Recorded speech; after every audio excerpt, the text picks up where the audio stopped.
گەورە میێرەبان بە خێراتنی کەناڵی پەیامەکەین. ئێمە وەکو کۆلێجی پەروەردەی زانست مرۆڤایەتەکانی زانکۆی سلێمانی لە سێ سادق ئامانجمان لە ئەنجامدانی ئەم زنجیرە چالاکیە زانستیانە خزمەتکردنی بابەتەکانی بواری پسپۆڕی کۆلێجەکەی وەکو مێژوو جوگرافیا وهروەها ئەو بابەتانەی کە کەونە چوارچێوەی شاری سێ سادق و دەوروبەریەوە بۆی بتوان خزمەتێکی زانستی و ڕوئیا و دیدێکی زانستی پێبەخشین و ئەمڕۆژ لە ساڵیادی ڕۆژنامەگەری کوردیدا سەربار دوای پیرۆزبایی لە ساڵیادا ئەمڕۆ سیمپۆزیەمێکی زانستیمان ئەنجام داوە سەبارەت بە مێژووی هونەر لە سێ سادق. ئەلبەت شاری سێ سادق لە دروستبوونە تاوەکو ئێستا پێگەیەکی دیاری هەبووە لە جوڵانەوەی ڕووناکبیری و هونەری و ڕۆشنبیری و سیاسی و لە شۆڕشەکان و مێژووی ڕزاریخوازی گەلەکەمانە پێگەی گرنگی هەبووە لە هونەری شابەمان شێوە کە هونەریش هیچی کەمتر نیە لە بوارەکانی تر. ئەمڕۆ بە پێویستمانزانی باوبەشی لەگەڵ فەرمانگەی ڕۆشنبیری سێ سادق ئەم چالاکی زانستی ئەنجام دەین و دەرفەت بڕەخسێن بۆ ئەوەی بەشێک لەو بەڕێزانەی شارەزان لە بواری هونەری سێ سادق و مێژووی سێ سادق و لایەنە جیاوازەکانی ڕۆشنایی بخەنە سەری و بەردەوامە بین بۆ چالاکی تریش بۆی بتوانین خزمەتێکی زیاتر بکەین.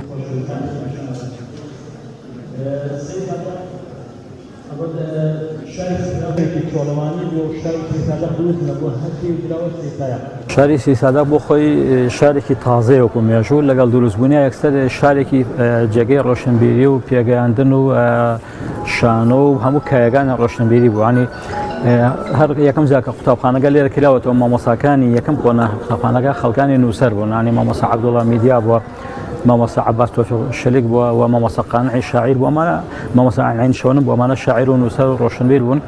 شانۆش لەم شارەیە هەر لە ساڵی 1957 بۆ 59 بناغەی شانۆ هەبوو، لێرە شانۆکەری کراوە، خەڵک لە شانۆ دەستگیر کراوە، خەڵک لەسەر شانۆ لەم شارە شەهیدیش کراوە. بەردەوام تاکە ئەو کاتێ لە ساڵی 1970 بەعد شارەکەی خاپۆر کرد، ئێرە جێگەی شانۆگەری و کایە ڕۆشنبیری و کۆڕی ئەدەبی و ڕۆشنبیری وە لە دەرەوەی سێ سادق لە سلێمانی و هەڵەبجە و شارەکانی بۆ هەڵگاتون لێرە کۆڕی ئەدەبیان ساز کردووە.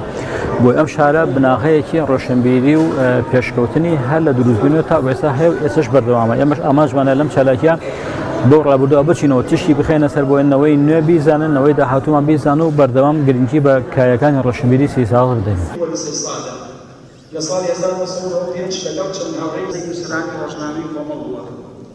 ساڵی 2011 بۆ دەستگیری نووسینی ڕۆژنامەی کۆمەڵ. باز بۆ شاشە ڕەنگینەکەی ئێوەی ئەزیز، دیارە شاری سێ سادق لە سەرەتای دروستبوونیەوە وەکو شارێکی زیندوو کاری هونەری و ڕۆشنبیری بەخۆیەوە بینیوە، چونکە کەسانێکی وەکو مامۆستا قانع شاعری چاوساوەکان و کەسانێکی وەکو فاقەفەنی، کاک فەریقی کوێخاتالیب و کاک حسێن نەباز و زۆری تریش، ڕیشەی بێسامان و حەمەشوان زۆر لەوانە هەوڵیانداوە هەر لە سەرەتاوە کە قوتابخانە لەم شارەیە کراوەتەوە گرنگی بدەن بە فێرکردنی قوتابیان و خوێندکاران بۆ کاری ڕۆشنبیری و هونەری و لەم شارەیە چەندین کەسایەتی بە توانای هونەری و ڕۆشنبیری هەبوون، وەکو ڕێبوار سەعی وەکو شێوەکارێک لەم شارەیە زۆر بە جوانی کاری کردووە و بەهمان سالار وەکو خۆشنووسێک و شاعرێک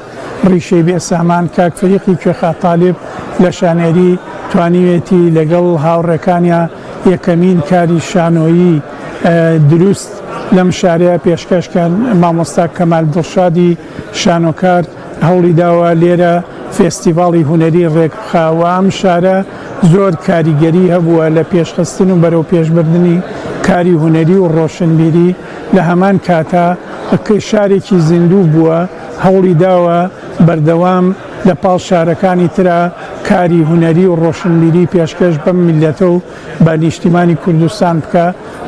دیارە ئەمڕۆژ ئێمە لە چالاکیەکی ڕۆشنبیری و هونەری لەگەڵ کۆلێژی پەروەردەی زانستە مرۆڤایەتەکانی سێ سادق بە هاوبەشی بەشی ڕۆشنبیری و هونەری قەزای سێ سادق ئەم چالاکیە بەڕێیەکەین کە ئێوارەیەکە لە ئامێزی هونەرە بۆ پێشکەشکردنی 4 پانێڵ سەبارەت بە ڕەوتی هونەر و شارستانیەت لە شاری سێ سادق کە ئومێد دەکەین ئەم کارە ببێتە هەنگاوێکی زۆر باش کە لە ئایندەیە کاری جوانتر و باشتر پێشکەش بە جەماوەری شاری سەیسایەکەین.